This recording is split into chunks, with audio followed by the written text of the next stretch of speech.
How you guys doing? Welcome back to another episode of Scott's Quick Cash Class. We got a good one for you today. We're talking about financial trauma. What is it and how do we fix it and how do we work around it? So we've been talking about changing mindset and different things. Financial trauma, right? We all have had childhood trauma. Everyone's had to a certain degree. And even if you grew up in a great family, loving parents, loving grandparents, everything went smooth, you still probably have a few memories from your childhood that weren't good, right? Maybe you broke a bone or maybe somebody made fun of you at school, whatever those are, right?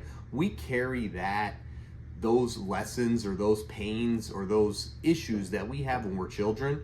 We carry those into our teenage years, our young adult years, and even into, when we become parents and when we, even get old and retire, we carry a lot of those lessons or pains or situations, experiences, we carry those with us our entire life.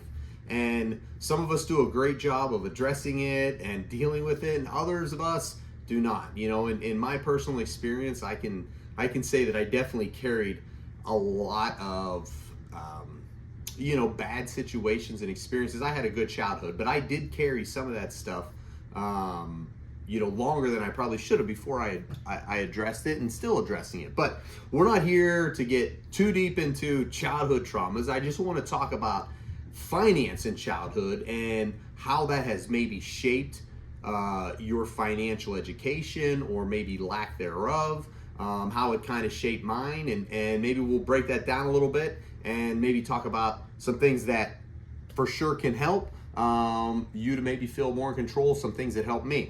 So here's a few statistics for you. 57% of adults say their current money habits were shaped before the age 12. Okay, so everyone that's watching this is over the age of 12, hopefully. And if you're younger than 12, welcome to the channel. Thanks for watching. But that's a really telling stat that basically 6 out of 10 of us shape our current money habits of what we learned when we were 12 years old or younger, right? So if you had parents that were great with finance, taught you those things, you're on the right track. You're probably not watching me. But if you didn't have parents that helped shape that, or maybe you had some bad experiences, maybe you had, parents that argued over money, maybe you had parents that couldn't pay bills, couldn't put food on the table, was always struggling. Fortunately, I wasn't in that position. My parents weren't wealthy. They just didn't live above their means, and they were very good at that, and they beat that into my head. They were kind of Dave Ramsey before there was Dave Ramsey.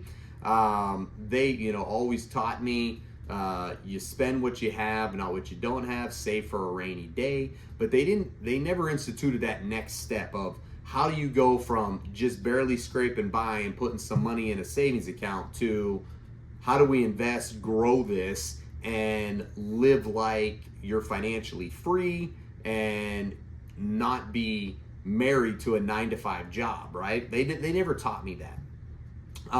So my money habits were always spend what I make, don't spend more than I have. The only thing I should finance is a car or a house, right? And so I tried to live by that for a long time.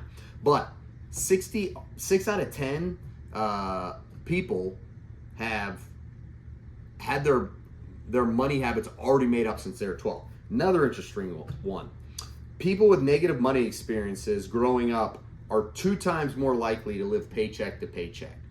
And, that doesn't differentiate whether you're in college or you have a college degree, you have a high-paying job. There's many people that have a high-paying job that spend more than they make. It's, that's just in our DNA to consume things, right? And to consume more than we should. And so, especially as Americans, if you guys are watching this in other countries, we as Americans, we love to consume and buy things. And the problem with that is if that's what you saw when you were growing up, that's what you're used to now. And it's very difficult to break that. The third statistic I thought was interesting was trauma-informed financial coaching is growing 300% year over year. So good news, there's a lot of you guys out there that are, hey, I want to get help with this, and I've mentioned this before on my channel. I'm a recovering alcoholic, always going to be an alcoholic. The first thing I had to do was admit that I was an alcoholic in order to get that to change, right? So I can't, if you have a money problem, the first thing you have to do is admit you have a problem, and then, like this statistic is saying, go get some help, right? You're listening to me here, that's a great step. There's other people that are much better at this than I am. I really encourage you to start researching, start studying. So let's talk about 3 different things that you can do to kind of kickstart that and get it going.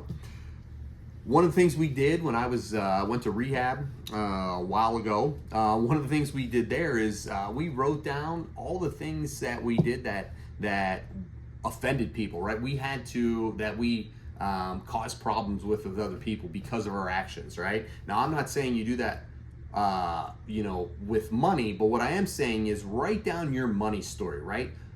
What are your feelings about it? Who taught you? How does it make you feel around money? Once you get that pen to paper or typing it up, once you put that down, you're going to feel much more in control, and you're going to be able to understand why maybe you're where you feel like buying something every time something bad happens to you, right?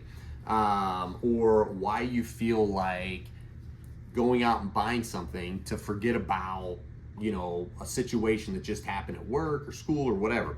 So write down your money story.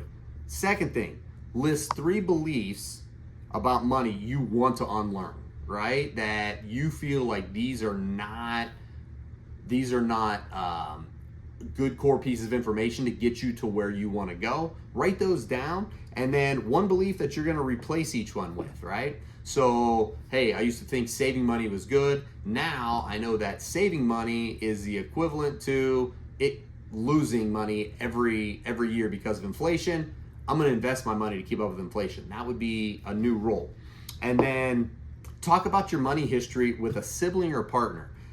Not for blame or not to blame somebody, but just to understand a little bit more about it. And that's kind of, politics is a taboo topic, religion is a taboo topic, and money is a taboo topic.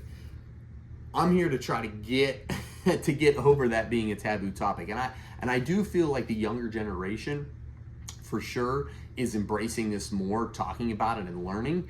My generation, the Gen Xers, that was not something we did, and my parents' generation didn't talk about it. You didn't want to talk about finances, but in my experience, the more you talk about it and the more you understand and the more you get with like-minded people, the better your situation is going to become. You're going to gain knowledge faster, and you're going to actually see and talk to people who have actually put it into practice. So hopefully those 3 things will help you out.